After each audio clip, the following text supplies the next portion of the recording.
बिस्मिल्लाहिर्रहमानिर्रहीम। अस्सलामु अलैकुम वरहमतुल्लाहि वबरकातुहू। आबिद राजी चैनल की तरफ से आज मैं अपने दोस्तों को रसूलुल्लाह सल्लल्लाहु अलैहि वआलिहि वसल्लम का एक फरमान बताऊंगा।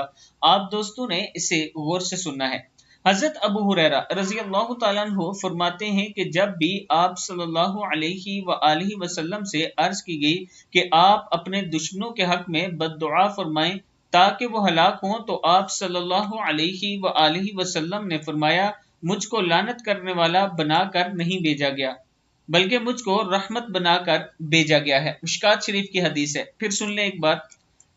हजरत अबू हुरैरा रज़ी अल्लाह तआला अन्हु फरमाते हैं कि जब भी आप सल्लल्लाहु अलैहि वआलिहि वसल्लम से अर्ज की गई कि आप अपने दुश्मनों के हक में बद्दुआ फरमाएं ताकि वो हलाक हों, तो आप सल्लल्लाहु अलैहि वआलिहि वसल्लम ने फरमाया, मुझको लानत करने वाला बनाकर नहीं भेजा गया बल्कि मुझको रहमत बनाकर भेजा गया है। मुश्कात शरीफ की हदीस है। मैं अपने दोस्तों से गुजारिश करूंगा कि एक मरतबा दुरूद शरीफ पढ़ के इस वीडियो को आगे शेयर कर दें और उम्मत मुस्लिमा के लिए दुआ कर दें। अस्सलामु अलैकुम वरहमतुल्लाहि वबरकातुहू।